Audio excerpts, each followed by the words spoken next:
بسم الله الرحمن الرحيم والحمد لله رب العالمين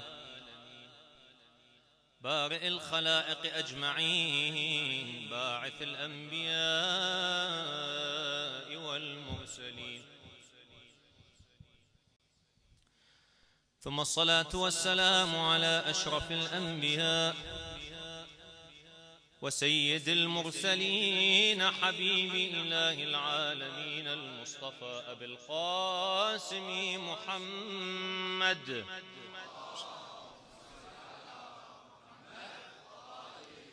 وعلى آله الطيبين الطاهرين المعصومين المنتجبين الذين أذهب الله عنهم الرجس وطهرهم تطهيرا.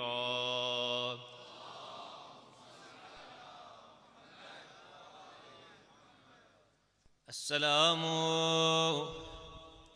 عليك يا أبا عبد الله.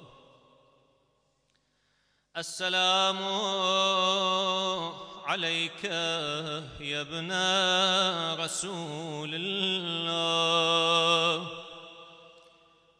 السلام عليك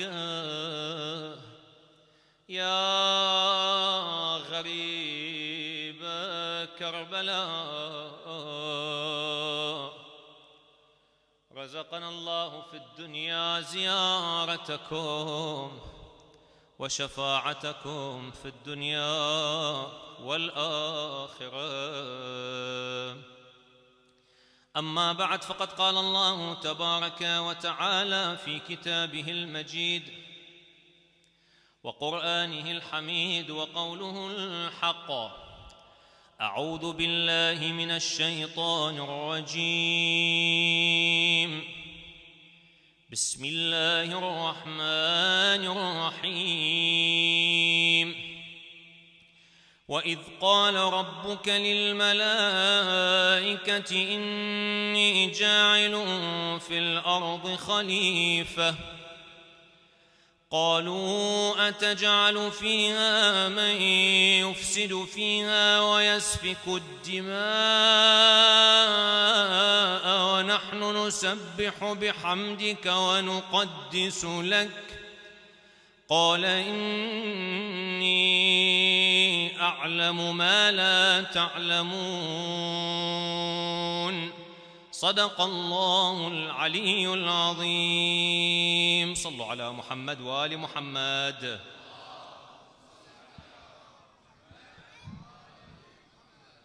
Allah bless you, Sayyid Ali. MashaAllah. One day you give me kidney stones. One day I don't know what you give me. One day you play with the mic. Allah bless you, inshallah, حبيبي.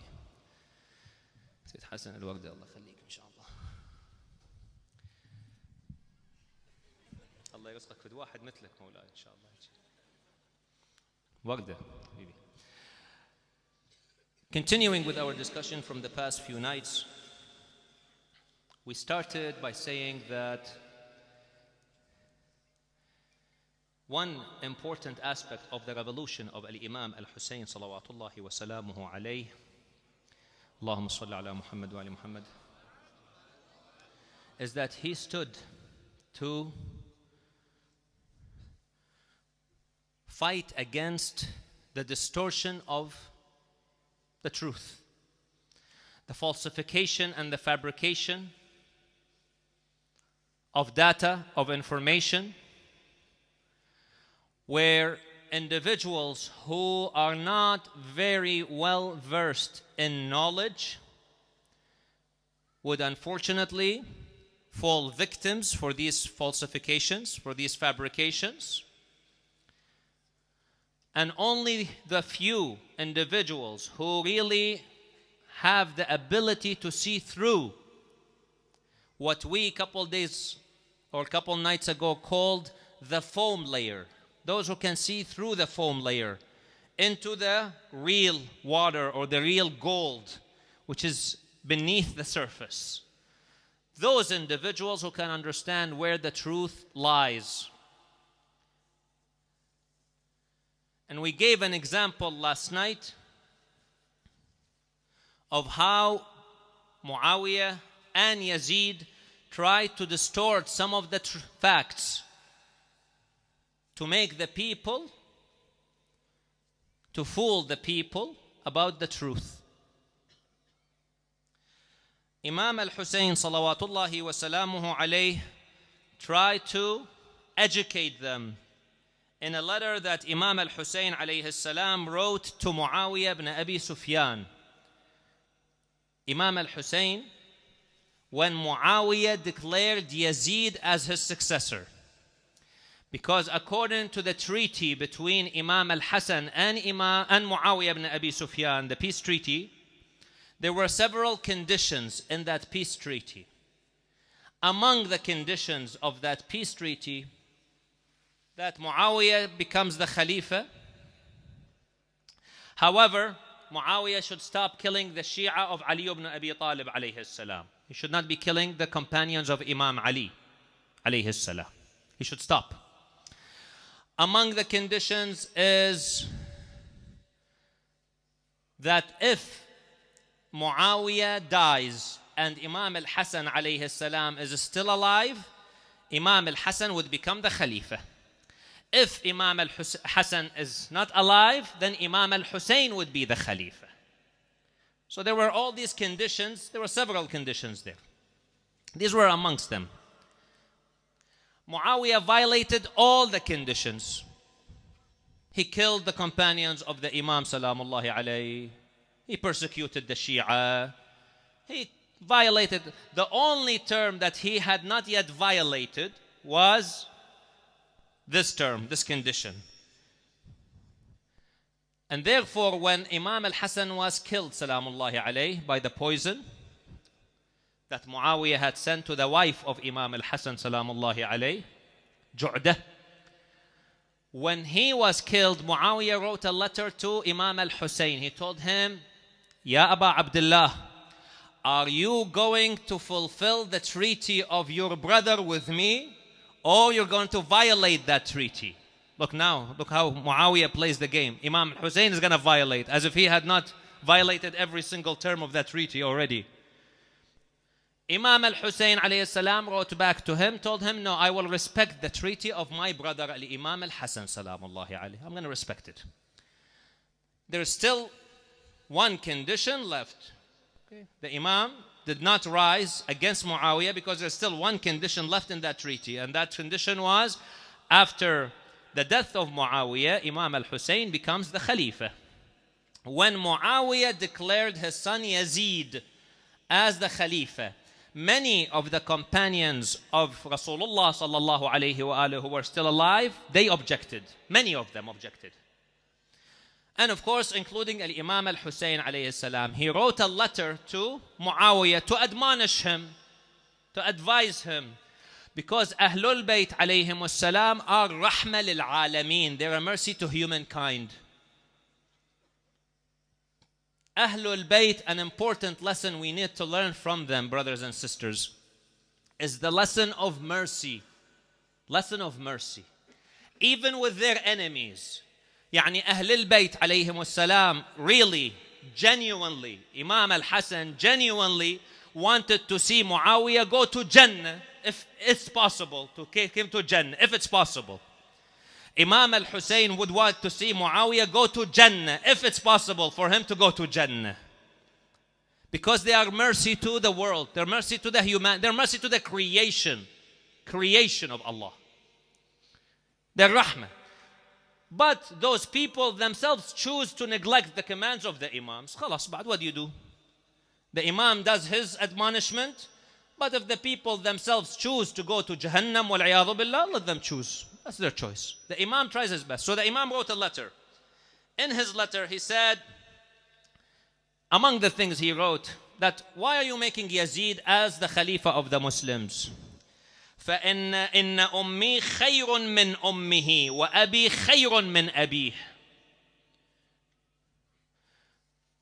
My mom is better than his mother, and my father is much greater than his father, than Yazid. So why would you put him as the Khalifa?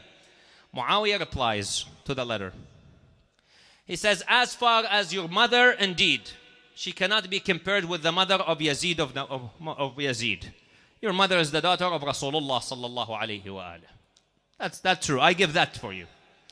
However, my love to Yazid is so much that if I am given the gardens of Damascus worth of money and wealth and gold and silver, that still will not suffice. That's how much I love my son. In other words, you're telling me why I'm putting him? Because I love him. That's why. Now look at the distortion in their letter. Look. Your mother is better than the mother of my son, no question. But your father, he does not concede to that. He said, as for your father, yes, your mother is better than the mother of Yazid. But as for your father being better than the father of Yazid, he said, as for your father, however, وَأَمَّا أَبُوكَ وَأَبُوهُ فَقَدْ تَحَاكَمَا إِلَى اللَّهِ تَعَالَى فَحَكَمَا لِأَبِيهِ عَلَى أَبِيكَ. He said, as for your father and his father, Yazid's father, well, they turned to Allah subhanahu wa ta'ala for judgment. And Allah judged for his father, Yazid's father, yani for Muawiyah, over your father. See, subhanallah, how he distorts the facts. Allah made the judgment, khalas. Can you complain?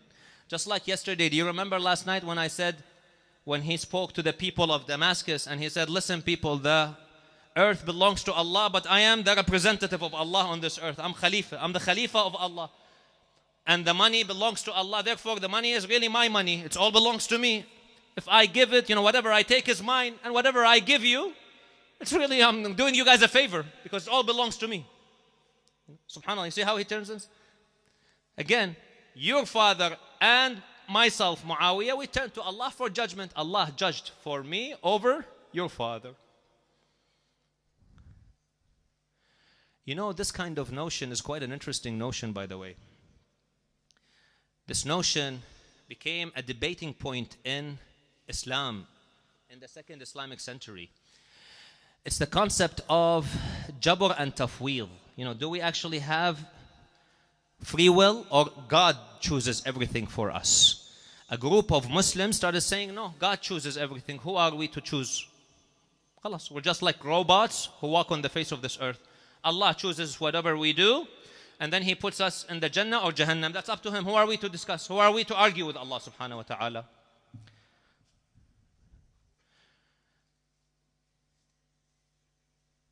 In other words, you guys, Jazakumullah khairah, may Allah bless you. You guys are here tonight. You came here. You really did not come here out of your choice. It was programmed in you.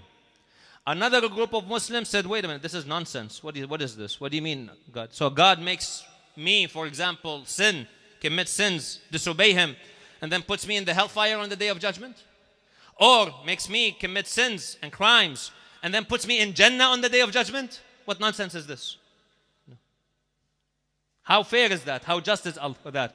So the Sunni group, school of thought, got split into these two groups. One was called the Ash'arites. The Ash'arites who said you have no free will, no choice. Programming. Khalas. And that is the school, that is the dominating school today. Today, all the four madhahib of Ahlul Sunnah wal Jama'ah, all four of them, they belong to the Ash'ari group of school of thought. That kind of discussion. But the other side, the Mu'tazilites said, no, this is nonsense. We have free will. Imam al-Sadiq alayhi salam said it's a middle ground, not complete free will, no complete robotic programming here. When it comes to matter of creation, Allah subhanahu wa ta'ala,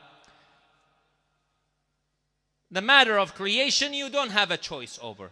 For example, when you swallow your food or your bite, the minute you swallow it, khalas, you have no control over it. Whatever Allah subhanahu wa ta'ala designed the system to do, the system will do whatever it's supposed to do. You have no control anymore. Okay. Do we have control over where we are born? Before you were born, did you send a text message to your parents and tell them, I'd like to be born in Hawaii, please? Take me to Hawaii, nice place, Maybe one day, if I'm born in Hawaii, I can become the president of the United States, unless some other president really contests that I was born. So I need to keep my birth certificate. But nonetheless, no, you didn't have choice. Did you have a choice that, this brother of mine, I don't want this guy as my brother. Please don't have him as my brother. Ya Allah, Don't, not this guy. No. There are certain things in creation you don't have control over. These are creation matters. However, matters of legislation, tashri', legislation, salat. Allah says, pray. Allah likes you to pray. But does He forces you to pray? Does He force you to pray? No, He doesn't. You have a choice now because it's legislation. Allah's commands. When it comes to matters of, for example, you coming here to the majlis, did Allah force you to come here? No, He didn't. You chose to come here. That's your choice. Allah forces someone, for example, not to pray? No, He doesn't. And therefore, on the day of judgment, He'll punish those who do not pray. Because they had the free will, they had the choice. Those who did pray, Allah will reward them. Those who came to the majalis, inshallah, you will get a huge ajr and thawab for attending this majlis. And something we don't really quite understand and realize, unfortunately, is the greatness of the attendance of such majalis. It is only when we die, that is when we will realize how great these majalis were. And we would say, I wish I had attended majalis, not only the 10 nights of Ashura, but every single night of the year. Because of the barakah of Muhammad wa Ali Muhammad.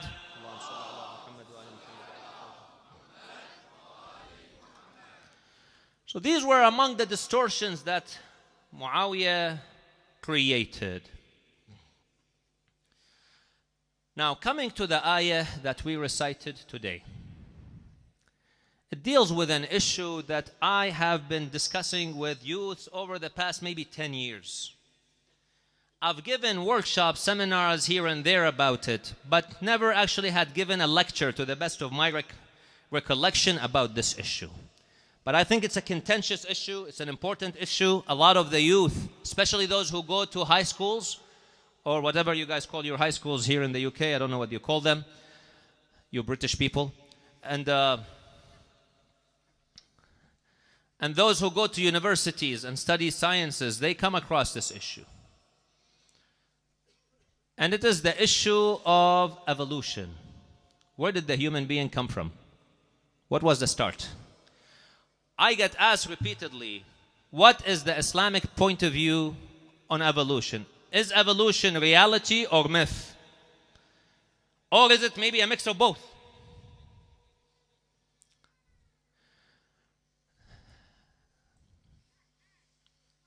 First of all, just a brief disclaimer, the theory of evolution is a deep theory. It is usually taught over a period of a whole semester at the university. It is really tough and difficult, and maybe we won't even do justice to the theory to discuss it within 10 minutes here, for example, and then talk about it. So that is really not just. However, at least to give those of you the idea of what the theory talks about, very briefly.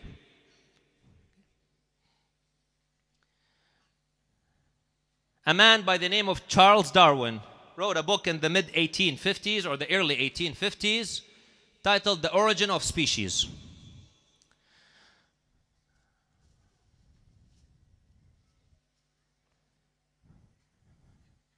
Scientists encountered a problem with the church because the church had a really tight grip on things. Some of you are familiar with Galileo. You guys know Galileo? Have you heard of that name before? Who's Galileo? Yeah, we know him, yeah. Who is he? No one answers, You know who is Galileo? I can't hear you?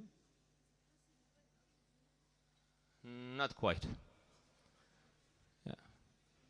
Guys, you have British people. Galileo, I think you guys need to maybe come to Canada because our educational system teaches you who Galileo is, So, he was a physicist, mathematician, astronomer, The man, among some of the things he discovered, was that the earth is not at the center of the universe, as was the consensus on the church at the time. He discovered that, no, the earth is not at the center of the universe and everything is rotating around it. In fact, the earth itself is rotating around the sun.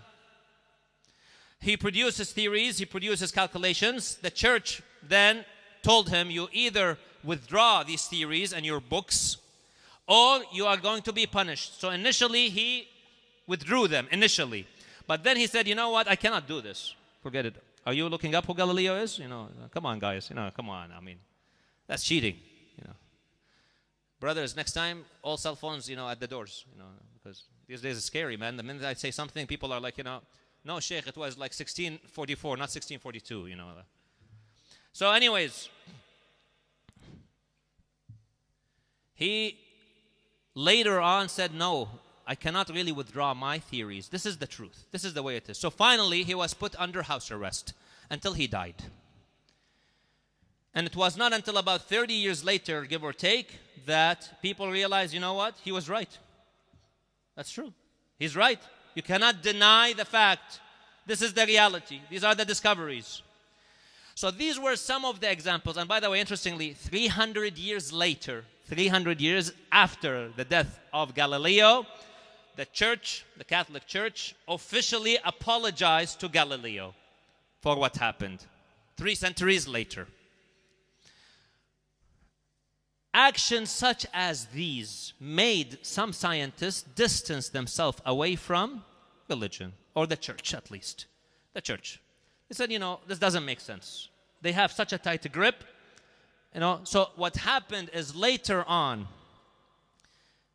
philosophies started to come up, theories started to come up to figure out ways that we can explain things without having to go through the church or the belief in God. One problem, though, scientists encountered is human beings. Where did we come from? How is it? I mean, that there's no answer for yet. There's, you know, God created us. Can you come up with another theory? Is there another solution? There isn't. We're stuck. Until Darwin came up with his book. And that was like the light bulb moment for these people. Like, great. Now we have an excuse. Now we have a solution. Khalas. Now we're done.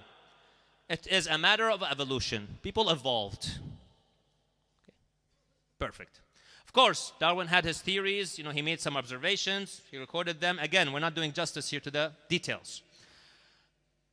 Then scientists started doing some discoveries, some research, some things like this. And also in his theory, he also said something about the survival of the fittest. What is survival of the fittest? It means, for example, maybe sometime in some millions of years ago, you may have had giraffes with short necks. And then there was kind of some genetic mutation, if we may call it that way, and a giraffe with a long neck was born. And then another genetic mutation or whatever, another giraffe with a long neck was born. So now you have a mix of giraffes with long necks and short necks. Then, for example, if a drought may have hit the place where these giraffes live, a drought. So now the giraffes with short neck cannot eat the vegetation on the ground. There's no more grass on the ground. There's nothing. So there's no food. However, the giraffes with the long necks, these guys have an advantage because not only can they eat the grass on the ground, they can also reach the what? Trees. And therefore, what may have happened is all the giraffes with short necks got wiped out. They got killed. They died because of the starvation, the drought. And only the giraffes with the long necks, they survived. So that's what he called the survival of the fittest. They were more fit to survive. Okay? So this is something called the theory of natural selection. You know, the nature selects. This is, and again, just a quick example. All right. So people may have evolved. Sounds good. Natural selection. Okay. What else is there? One Russian scientist did a very interesting experiment. A Russian scientist took some...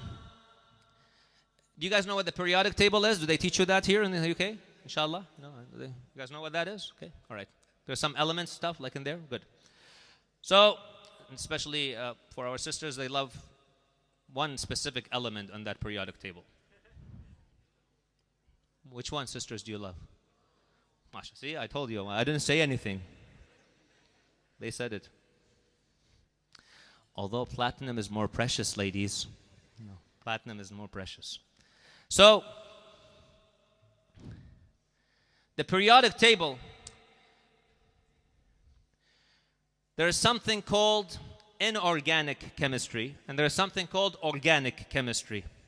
There is one element in the periodic table which deals with organic chemistry. What is that element? Carbon. Alhamdulillah, Rabbil Alameen. They teach you something good here in the UK. Carbon. Why is they call it organic? Because usually our body is things that are alive made up of carbon. So they call it organic, living kind of thing, because it's found in living systems. The rest of the periodic table is inorganic. Almost. The whole almost rest of the periodic table is inorganic. The carbon is really the important organic stuff. Except for two carbon molecules. Two carbon molecules are not organic. There's two exceptions to the rule. Only two. What are they? What are these two molecules? Carbon dioxide and carbon monoxide. Those two are not organic. They're not considered organic. You guys are happy with your chemistry lesson? Good. Very good. MashaAllah. I'm glad. See, sheikhs, us mullahs, we know some stuff. Come on, guys. So, these two are not considered organic. So what this Russian scientist did is he gathered a whole bunch of inorganic molecules, stuff that is other than carbon on the periodic table. And then he mixed some carbon monoxide, carbon dioxide, kept some stuff in there. He mixed all this together, and then he made it run through a spark. Sharp voltage, something with high voltage. And what happened? A reaction occurred. A reaction now occurred. So the spark created a reaction. This whole mixture of stuff created a reaction. What came out on the other end after the spark is something that is organic. So the inorganic mix that he made, this carbon monoxide, carbon dioxide, so on all the other stuff that he added, some nitrogen, etc., etc. Now all of a sudden, inorganic, spark in the middle, reaction, the end, organic stuff. Like, bingo, see?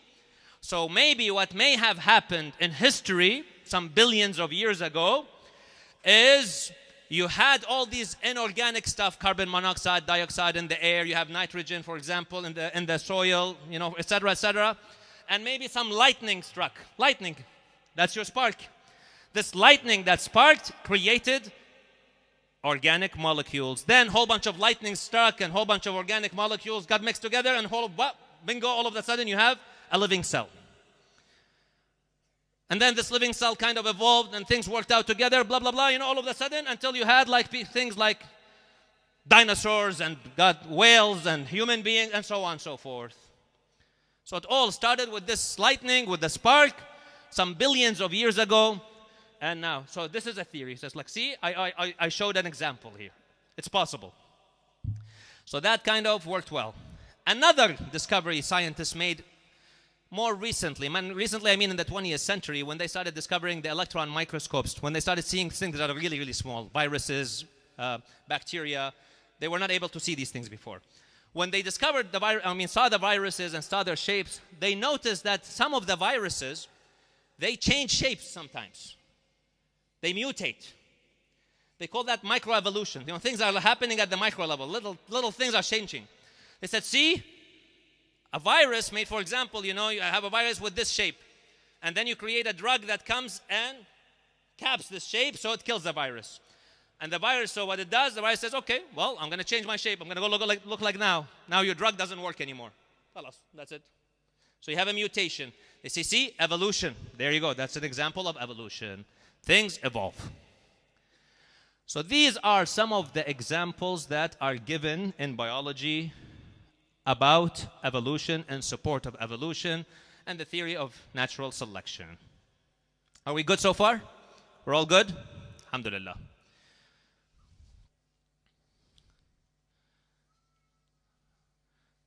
When people go to universities, those of you who are in universities studying biology, those of you in high schools, they study biology, this is the only theory that is taught about how human being came into existence. Am I right? I mean, is there anyone else who has studied any other theory? To the best of my knowledge, I don't think so, brother. You know, you're not even in university. May Allah bless you, inshallah. No. So, to the best of my knowledge, at least when I went to university, this is the only theory that we were taught. That's it. In high school, in university, the only theory that we were taught was the theory of evolution. I don't know about you guys. Maybe, I think you guys I don't think it's any difference from us. Because most of the biology books that we use, you probably use Campbell and all these guys, they talk about the same stuff. So, what happens then, our youth start doubting things. And I've received a lot of such doubts. Just like last night, remember when I said people read some of these books written by these prominent scholars and some good writers, and they say, oh, maybe they're right. Because he is a physicist, he's such a famous person, he's from Oxford, he's from Cambridge, he's from this university, he's from that. It must be true. It must be true. No, it doesn't have to be true. First of all, brothers and sisters, let me ask you a question. Is it called the theory of evolution or the law of evolution? Theory. What does theory mean? Yes, you have some supporting facts to support the theory. There are some supporting matter, but it is still as a theory. It's a proposition. Proposition. And interestingly, philosophers say and scientists say you can never prove a theory, you can only disprove a theory. That's what scientists and philosophers agree on. You can never prove a theory. You can only disprove a theory. You may have a lot of strong supporting evidence to the theory, but it still remains a theory at the end of the day.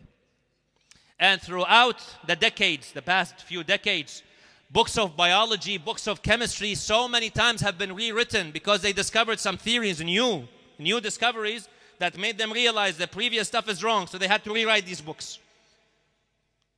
That's why you have a second edition and a third edition and a 12th edition and so on edition, because they realize they have to change, they have to update. So it's a theory at the end of the day. What does Islam say when it comes to this?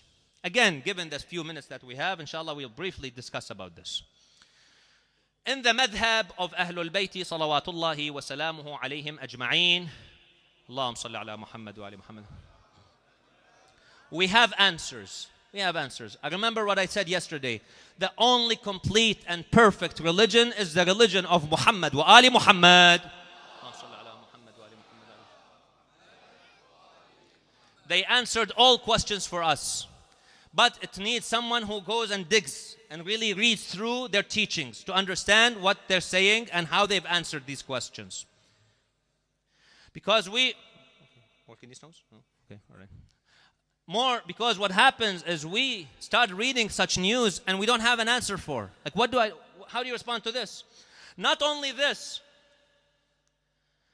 some of the fossils that they're discovering right now, which are hundreds of thousands years old, and they look like human beings. The latest great discovery of such was made just a few months ago on June 7th of this year. A paper was published in a very prestigious journal called Nature, where some German scientists discovered in Morocco fossils that are 100,000 years older than any other known remains of our species.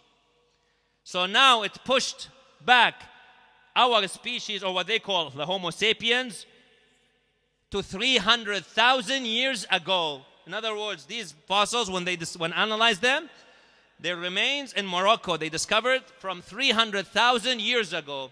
So again, the scientists came to people like us, the men of religion, and especially the people of the church.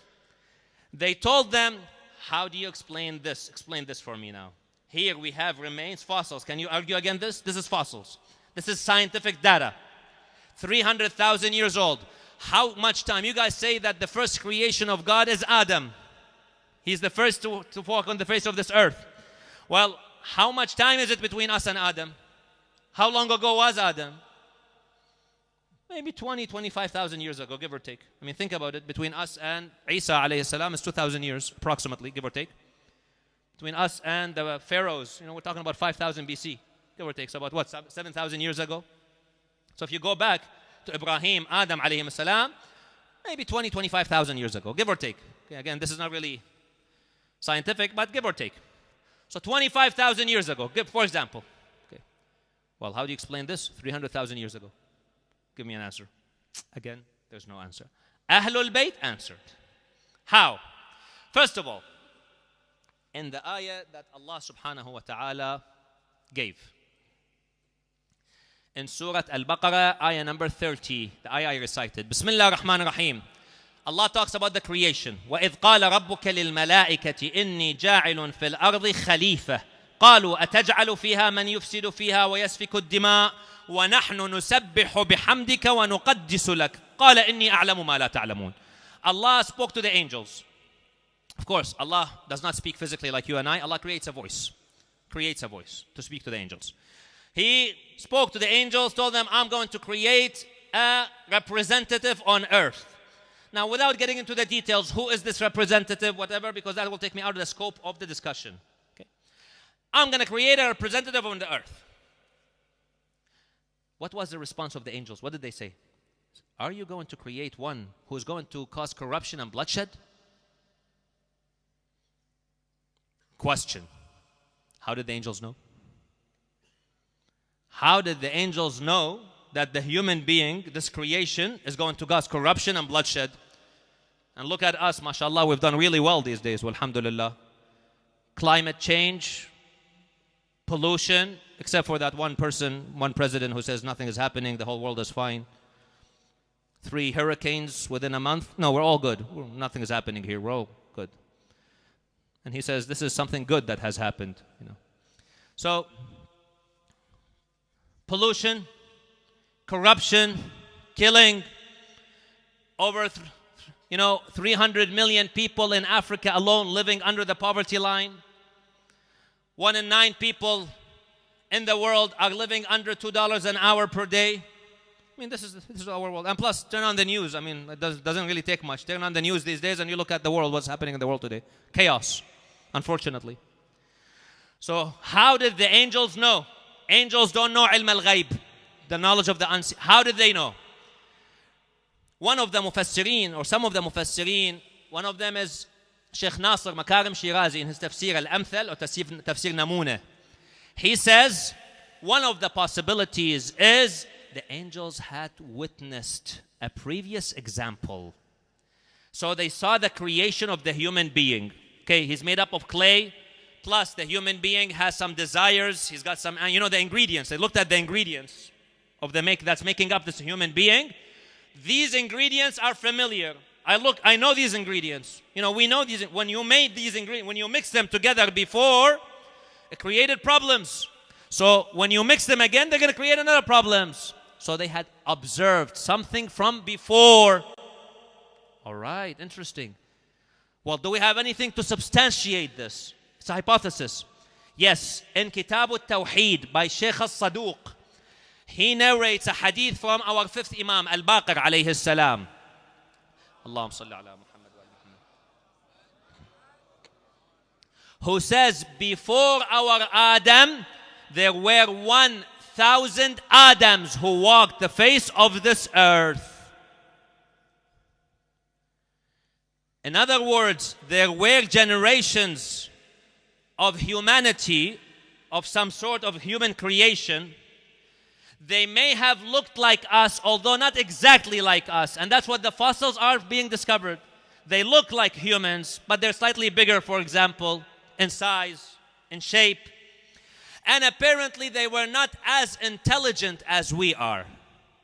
So far, although the scientists have made all these discoveries, 300,000 years old, Homo sapiens, for example, fossils, we have not yet discovered a civilization from 300,000 years ago. So far. So apparently they were primitive in their kind of intellectual capacity.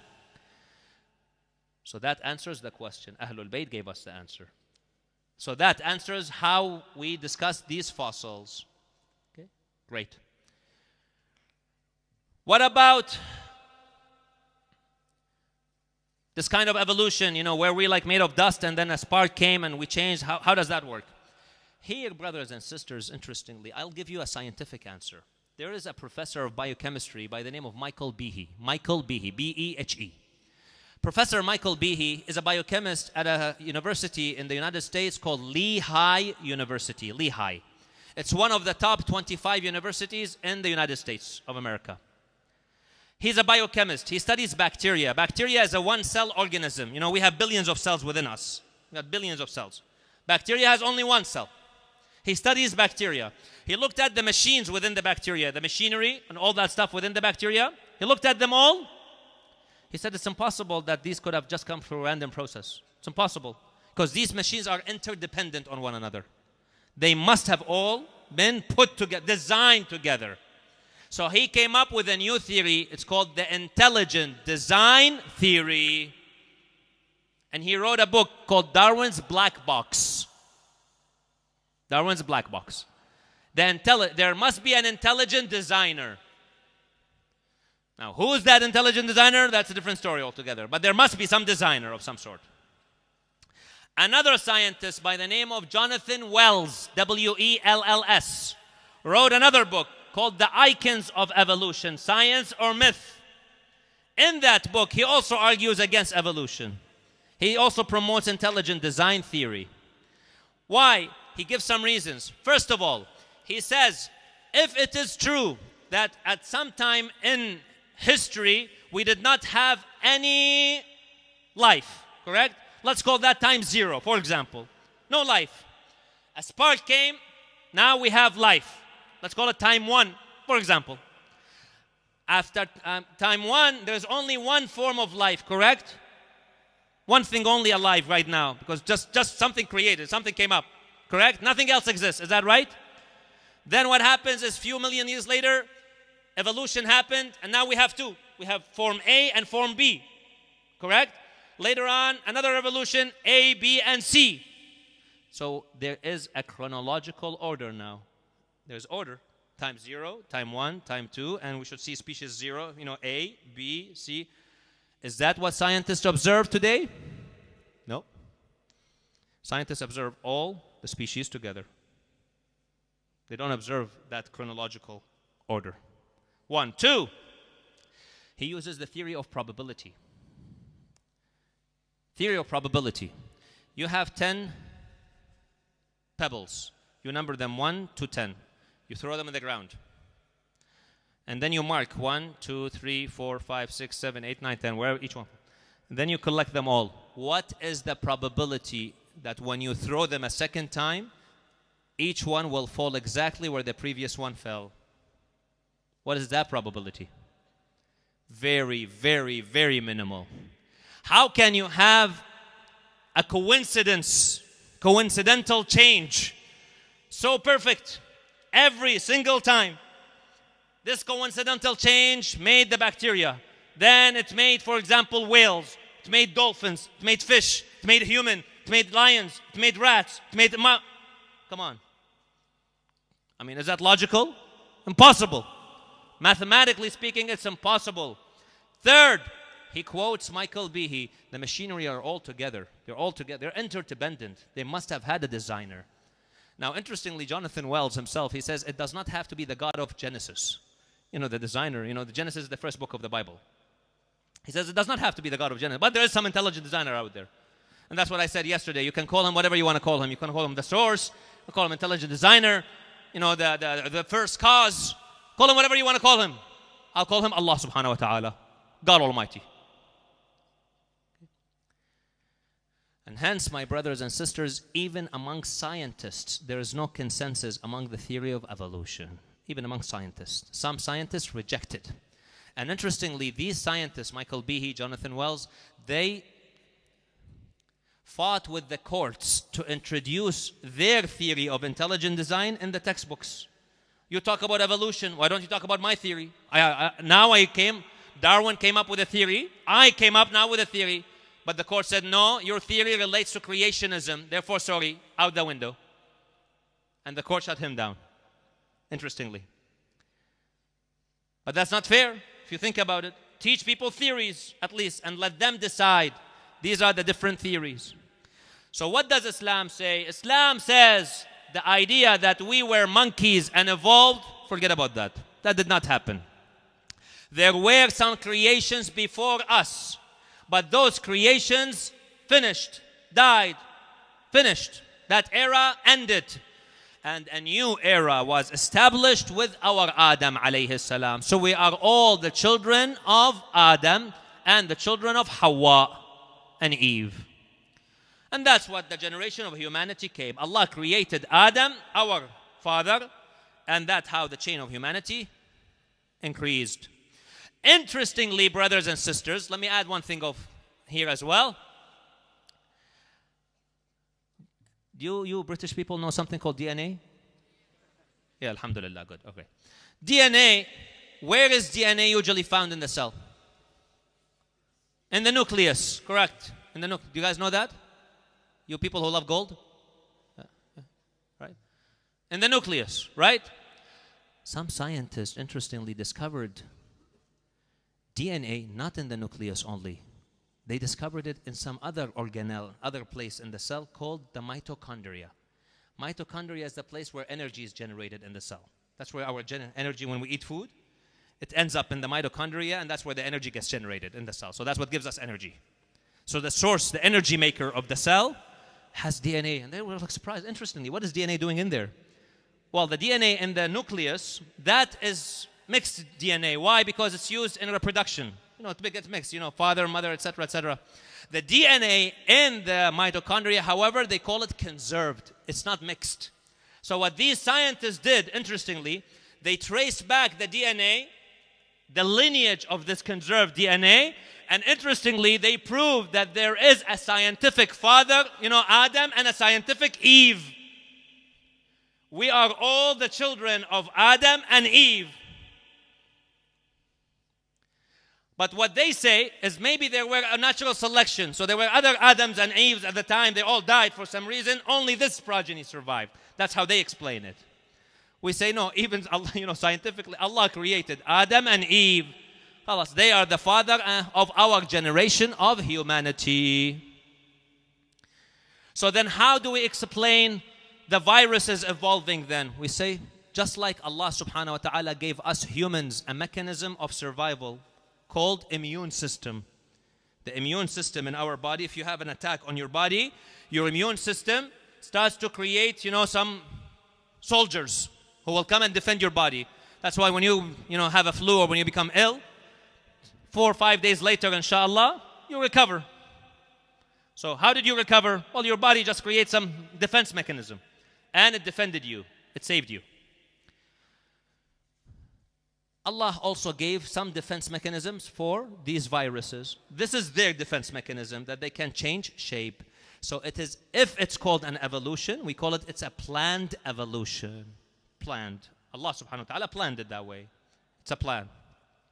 So then how do you explain that our DNA as human beings is so similar to the DNA of other species? We have a lot of similarities between our DNA and the rat DNA. Come on, doesn't that show that we come from the same origin?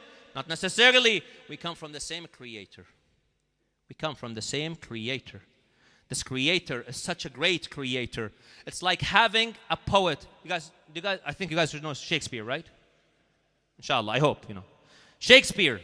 What makes Shakespeare a great poet? Why do they consider him as one of the best poets, for example, in English history? How come? At the end of the day, what distinguishes Shakespeare? He used alphabets. At the end of the day, what he uses alphabets, words.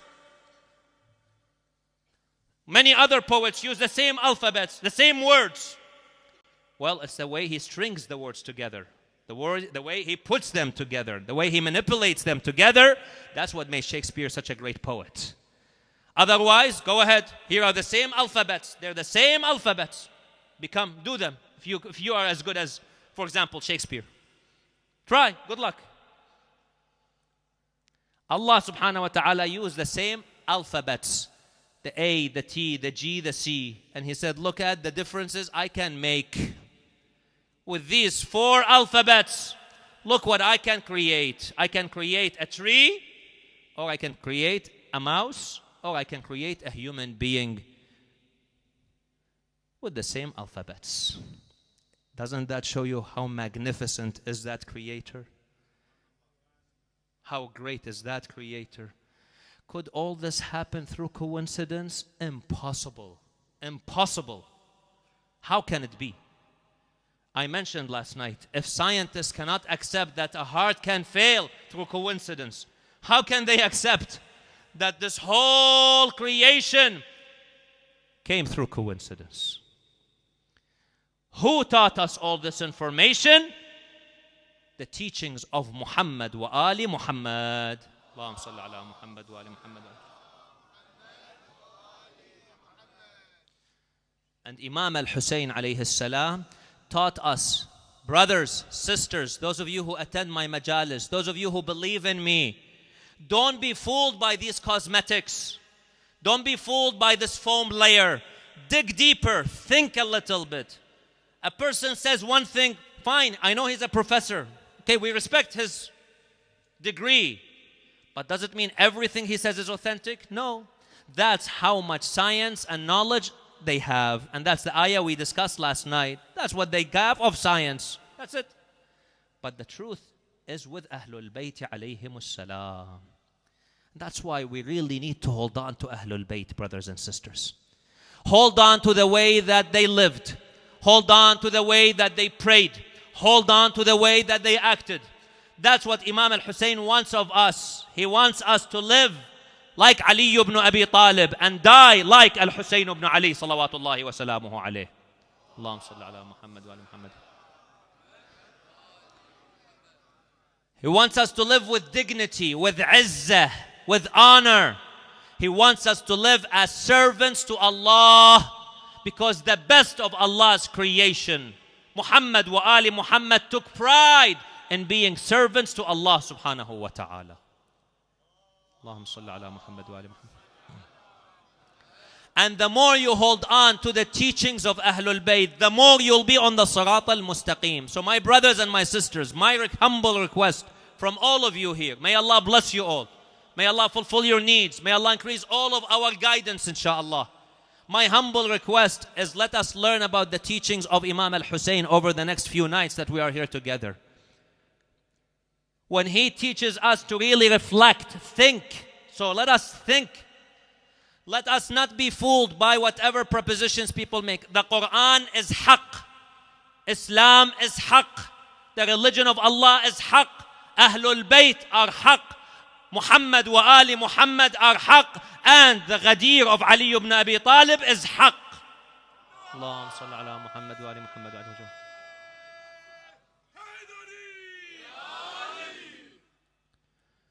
And hence you find those people who held on to the haqq. They live such a great life. A life full of difficulty, yes. A life full of pain, true. But they were always at peace with Allah. And a great example of such an individual is a very, very noble lady by the name of Baneen. When Imam Ali alayhi salam, Imam Ali wanted to marry a woman after Fatima al-Zahra alayhi salam.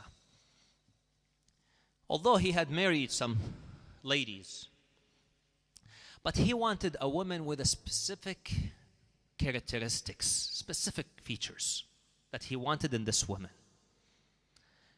He wanted her to be from an honorable family, known for their devotion to Allah, servitude to Allah. But in addition to their devotion and servitude, he wants them to be brave, known for their bravery. It is said Imam married a woman from a tribe known as the Hanafi tribe. So a child was born from that woman who was known Muhammad ibn al-Hanafiyya. Hanafiyya is his mother, from that tribe. He married this lady. On the day of Siffin, the battle of Siffin, Imam Ali gave his banner to Muhammad ibn al-Hanafiyya, his son. He told him, you carry my banner. When the heat of the battle became intense, Imam Ali told Muhammad, Ya Muhammad, Go and attack. Attack. Get in there. Interestingly, Muhammad kicked his horse, but then when he saw the heat of the battle, he retreated. He backed off a little bit. Imam Ali told him, go. Again, he tried to go. Again, he retreated. Imam Ali looked at him and told him, فِيكَ عِرْقٌ مِّنْ أُمِّكَ. You have a gene of your mother. It comes from your family's tribe. You don't carry my gene in this retrospect. I am brave. I would never retreat. You are retreating. You're getting scared. You're seeing all the heat of the battle, you know, the swords and the arrows and the spears and whatever. You're backing. That's not really my gene. Imam wanted children, sons who are not going to be retreating in battles. He wanted ones who come from a noble family, well known for their devotion, servitude. And this is a lesson for us when we want to marry someone. What do we look for? Taqwa, piety, good manners. Not the money, how much money they have. Not the looks. Not what degree he has or she has. These may be secondary issues. The main issue to look for is akhlaq and religion, taqwa, fearing of Allah. He's a good mu'min. He's a good person. Because Imam al-Hasan al-Mushtaba alayhi salam says, when he is a muttaqi and he's got good manners, then you don't have to worry about him oppressing his wife or the wife oppressing her husband. Because they're God-fearing. He will think of Allah first. He puts Allah first. Even if, God forbid, the chemistry didn't work out, they will let go each other peacefully and respectfully, with dignity. That's important. So he looked for such a lady. He came to his brother Aqil. He said, Aqil, do you know of such a family? Because Aqil knew the tribes of Arabia. Did Imam Ali need to go to Aqil? Did he not know? Of course he knew. But Imam Ali was trying to teach us. Go and ask those who know. My brother knows. He has knowledge. So go and ask. Plus, Aqil has already married a very honorable woman who gave him sons like Muslim ibn Aqil and the children of Aqil, who all of them were supporters of Imam al-Hussein alayhi salam, either in Karbala or just before Karbala. Such great. So Aqil knows who to choose. And his children are honorable children. So Aqil, who do you recommend? I want a group of a woman who comes from a tribe that is known for their devotion and bravery. He said, then you are looking for Fatima, the daughter of a man called Huzam, from a tribe known as Bani Kalb. They are the ones. She's the lady. Servitude, submission, honor, love, Shia. These are the ones. Plus valor, bravery, chivalry. She's the lady. He said, okay, if that is the case, go and ask for her hand in marriage. Done. He did not tell Aqil, come on, I need her Facebook account, please. I need to see her. I have to talk to her. I don't know, how can I marry this lady whom I've never seen in my life? How much time do you need to get to know her? Well, I don't know, 1 year, 2 years, 5 years.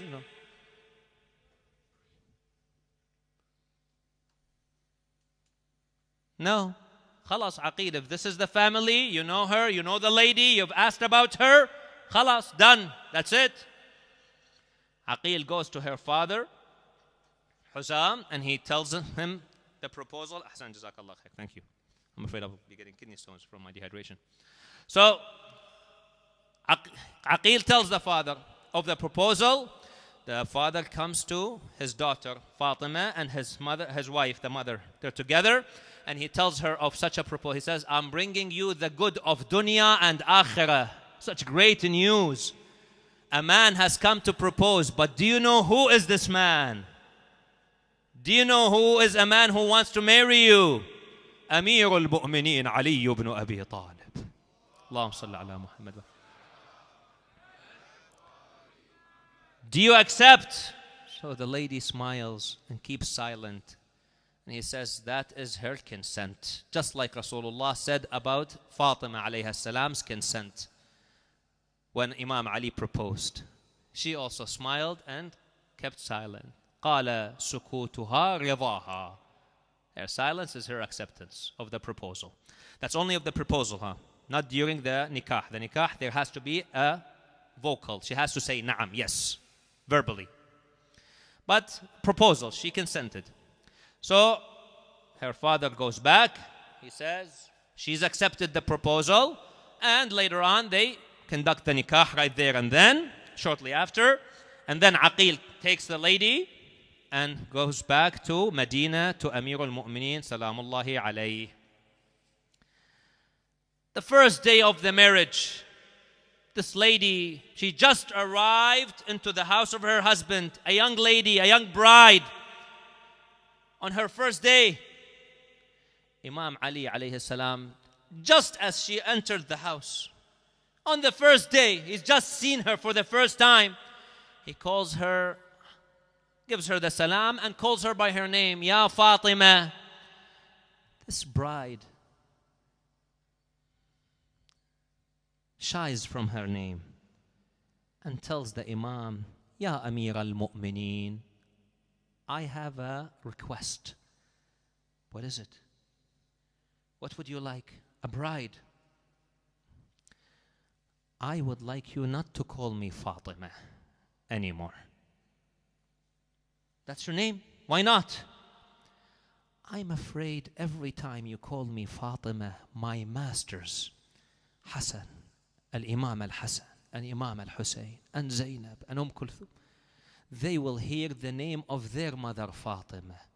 So they'll remember their mother, and that might add some pain to their heart.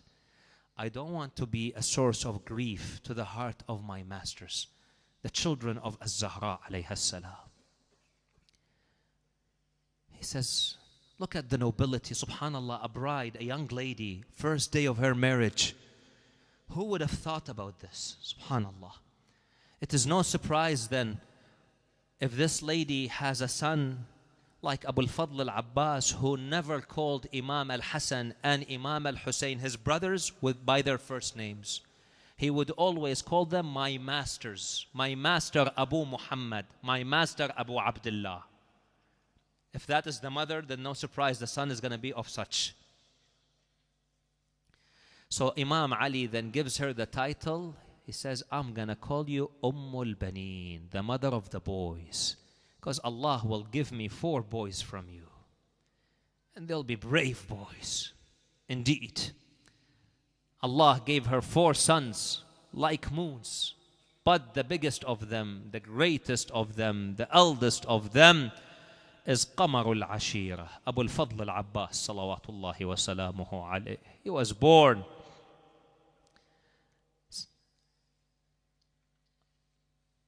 since his young age. His mother fed him the love of Ahlul Bayt alayhimus salam, taught him to be humble, to respect, to love Ahlul Bayt alayhimus salam. And Imam Ali tested his chivalry on the day of Siffin, when Abu al-Fadl was only 14 years of age. He said, go and fight. I want to test. Well, he didn't tell him, but he wanted to see his chivalry, his bravery. He gave him his sword. Abu al-Fadl went, fought, killed some of the heroes in the army of Muawiyah at the age of 14. So Imam Ali then called him back. He said, Father, shall I go back? He said, no, not now. You will go back, but you have a different day to go back to. For now, you stay. Khalas. Now I'm at peace. Not that Imam did not know. Of course he knew. But he wanted to show the people, this is my son. This is the son of Ummul Bani.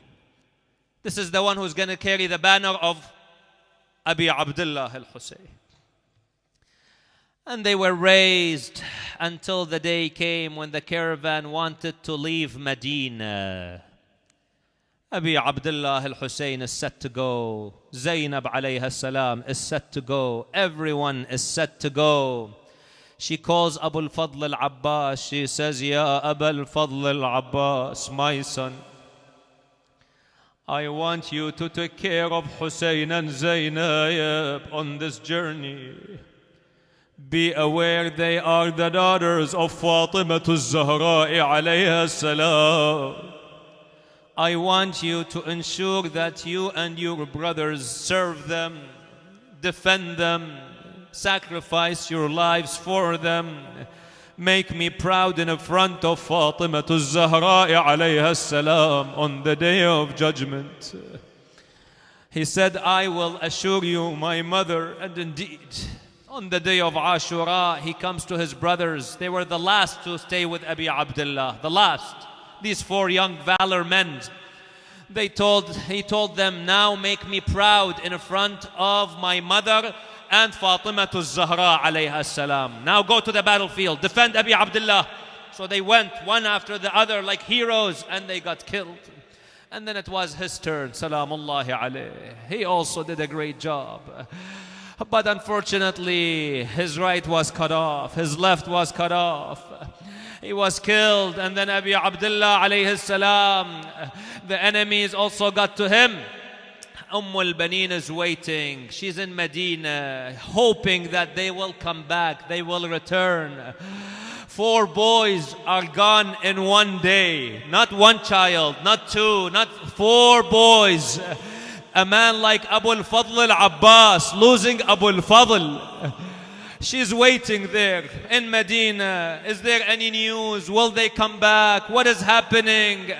Until one day Imam al-Sajjad alayhi salam returns with the family. He finds a poet by the name of Bishr on the outskirts of Medina. He says, Bishr, go and mourn my father Abi Abdullah al-Hussein. Bishr says, I ran to Medina.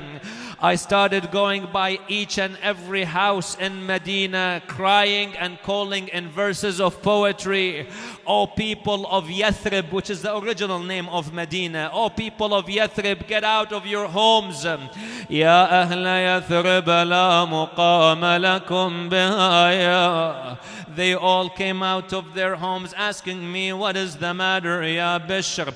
I said, the news will be delivered at the grave of Rasulullah sallallahu alayhi wa alihi wa sallam.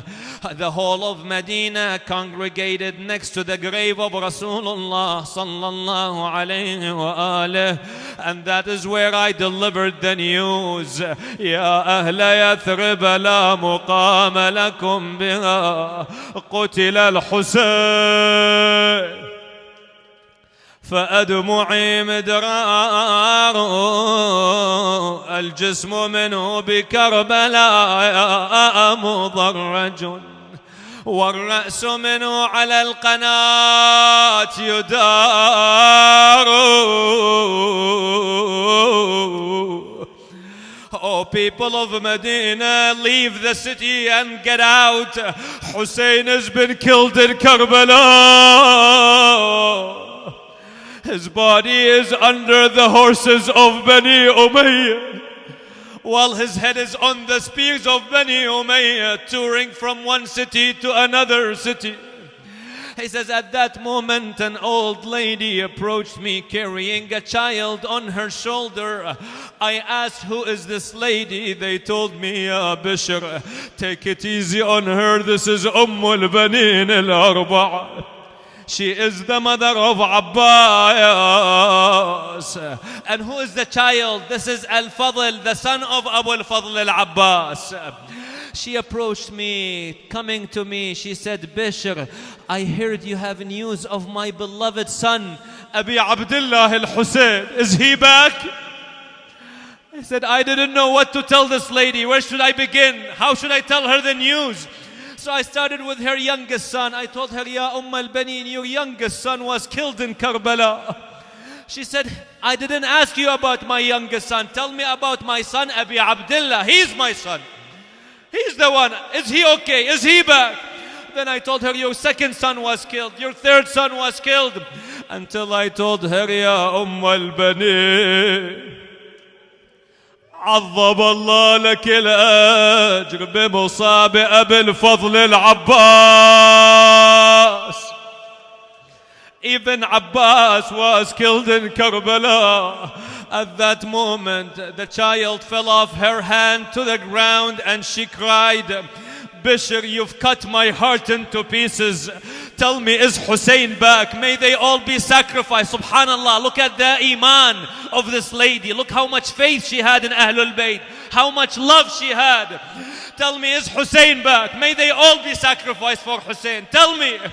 Then I told her, Ya al-Banin, O Shia of Hussein, عظم الله لكم الأجر بمصاب سيد الشهداء. Hussein was also killed in Karbala. His body fell under the horses of Bani Umayyah. His head went onto the spears of Bani Umayyah. What about Zainab? What happened to her? She became a prisoner for Bani Umayyah. أنا لقعد على درب الضعون وأناشد اللي يرحون ويجون كل من له غياب يلفون وأنا غايب باللحد مدفون. She cried, أيوا حسينا أيوا ولدا. Then she went back to the house of Zainab. Zainab has returned, alayha salam. Zainab entered into the house, but what a house it is anymore. She looks in this corner. This is where Abi Abdullah used to pray. That corner, this is where Qasim used to sit down. In this side, this is where al-Akbar used to be. And this is the cradle of Ali al-Asghar.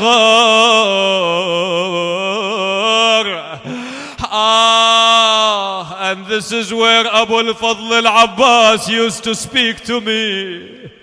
It is now all vacant. It is all empty. She said, we're in a state of mourning. Close the doors. Don't allow anyone in. At that moment, they were crying, weeping, and they hear a knock on the door. The maid runs. She opens the door, runs back. She says, Mawlati ya Zainab.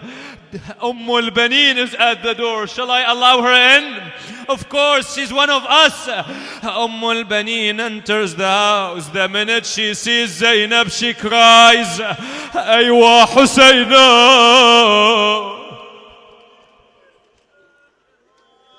Aywa walada. Zainab answers back, Aywa Abbasa. Aywa akha. Zainab, tell me what happened in Karbala. I told Abu al-Fadl to take care of you, to protect you. How did you become a prisoner? Did my son do something wrong? No, ya al-Banin. Don't blame Abbas. If he had his right hand, if they had not cut off his left hand, they shot him with an arrow in the eye, and they hit him with an iron pillar, ya al-Banin. That is when I became a prisoner for Bani Umayyah. So she used to go to the grave in Baqi', the cemetery of Baqi'. She survived 3 years after Karbala. 3 years, every single day. She used to go to the cemetery of Baqi'. She made 5 graves representing Abu al-Fadl al-Abbas, his brothers, and Abi Abdullah.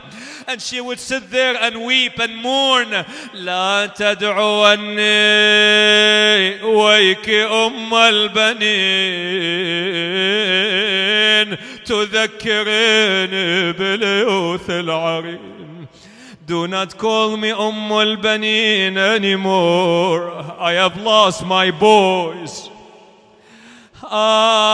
كانت بنون لي أدعى بهم. I had 4 valor boys, but now they are all killed. They're gone.